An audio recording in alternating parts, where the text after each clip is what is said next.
sabi ko sa sarili ko, bakit ba ako nandito? Bakit ba ako susuko dahil lang sa hindi ako makalabas, diba?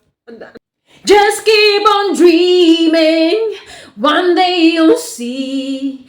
You can wish for the world that we will be. Ain't always easy, ain't always smooth. Life you can't about or win or lose. I'll keep dreaming anyway. Good morning everyone! Happy Monday sa lahat! Nakasurvive na tayo guys!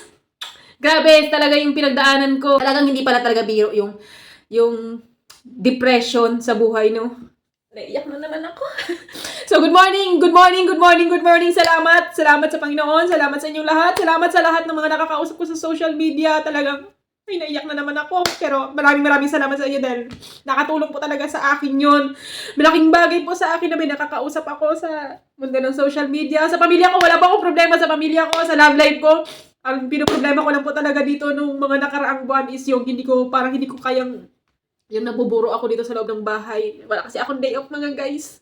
Pag wala talaga first time ko talaga ma-experience to. Kaya, grabe yung parang nahirapan akong mag-adjust. Kasi, nakaisang taon naman ako dito mahigit pero grabe yung adjustment ko talaga. Ang hirap parang basta mahirap pero ko sa sarili ko na nakasurvive ako sa ganung sitwasyon.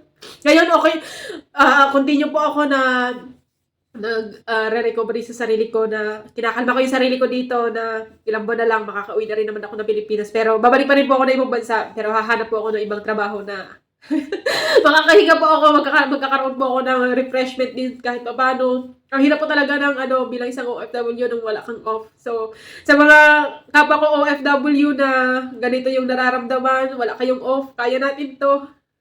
Hindi lang naman ako nakaka-experience nito, pero sa totoo lang talaga, ang hirap pala. Kasi, strong woman naman ako, brave naman ako, halos lahat na ng paghihirap sa buhay, halos dinagdaanan ko na talaga simula bata pa lang hanggang sa nagkaanak na ako, yan, hanggang sa nakarating na nga ako dito sa ibang bansa, guys. Talagang sabi ko sa sarili ko talaga, lahat naman kinaya ko nung nasa Pilipinas pa lang ako, pero dito ko talaga na-experience yung alam niyo yung emosyon na parang kulong na yung utak mo sa paligid, hindi ka maka-refresh pagka gusto mong huminga, hindi mo mailabas yung mga gusto mong mga nararamdaman mo na parang na ginagawa mo yung sa sarili mo na gusto mong i-refresh yung sarili mo na talagang alam mo yung parang trabaho na lang. Sa Pilipinas kasi trabaho talaga pero iba pa rin talaga yung nakakalabas ako. Wala rin akong off sa Pilipinas kasi nga subsub talaga sa trabaho, ganun. Pero iba pa rin pala talaga yung yung magaan yung trabaho mo, tapos wala ka na ibang mapaglibangan dito. Pero buti na nga lang talaga, natuto din ako mag-reels. Ayan, natuto din ako mag-reels dito. Kaya, yun po yung nagiging libangan ko. Tapos yung sa comment section, sa messenger, yun yung mga, na may nakakausap ako. So, ang hirap. Kahit na sobrang gaan ng trabaho ko.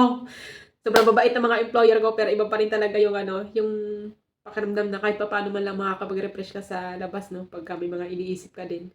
Siyempre, hindi naman tayo tao pa din ako, yan. Pero kailangan ko magpaka-immortal para para sa pamilya ko, para sa mga anak ko to, lahat. Yan. So, fighting and keep on dreaming. Matapos ko lang to lahat ng kontrata ko dito.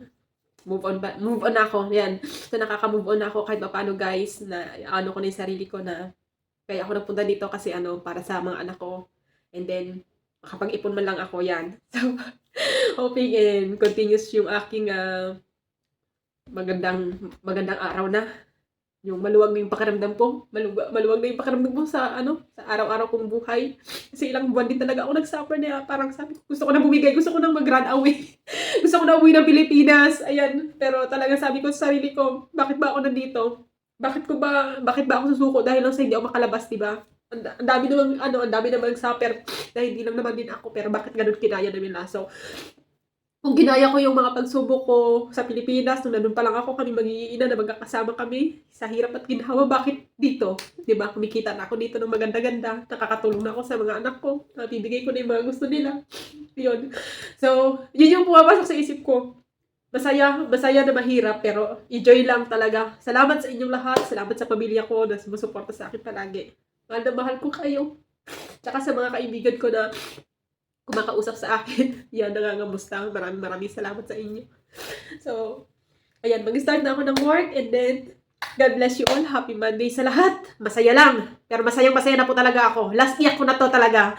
Gusto ko lang ilabas yung aking nararamdaman sa mga kapwa ko OFW dyan. Yan. So, fight lang tayo and then sa mga magpaplano na ng ibang bansa, i-ready nyo yung sarili nyo. Kasi kahit gaano kayo kalakas talaga.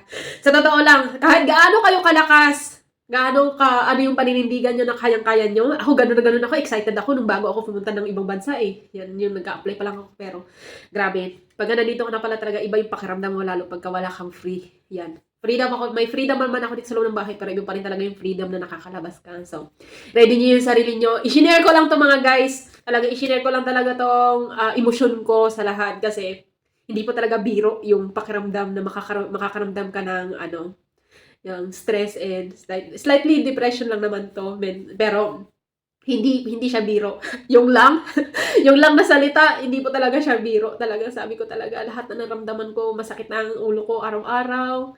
Iba na yung pakiramdam ko, halos hindi na ako makahinga ng maayos. Yung alam niyo yung bawat galaw ko parang wala na akong gana. Yung ganun. Kaya sabi ko, makakasurvive din ako, pinipilit yung ang sarili ko na makasurvive araw-araw, pero salamat sa Diyos talagang, alam nyo, araw-araw ko nagdarasal sa Kanya, bawat ko talagang tumatawag ako sa Kanya, pero sabi ko nga, God is good talaga, kasi nga, dininig niya yung mga dasal ko. Sabi ko, tas humingi ako ng sign kung kailangan ko ba ito ipagpatuloy, kailangan ko na ba talagang kausapin ng yung mga amo ko na ganito din nararamdaman ko, pero sabi ko, nagdasal muna ako sa Lord.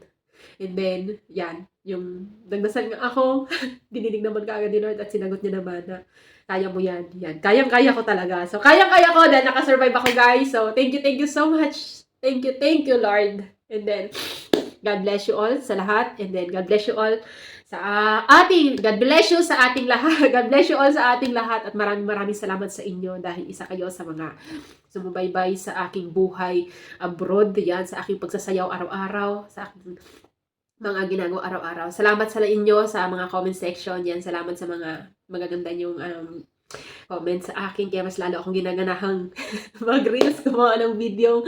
At saka isa rin yun sa nakakatulong talaga sa akin na makasurvive dito everyday. Dahil sa mainit, sobrang nakakainip kong buhay dito sa mundo ng mundo ng loob ng bahay ng amo ko. So, love you all. Yun lang.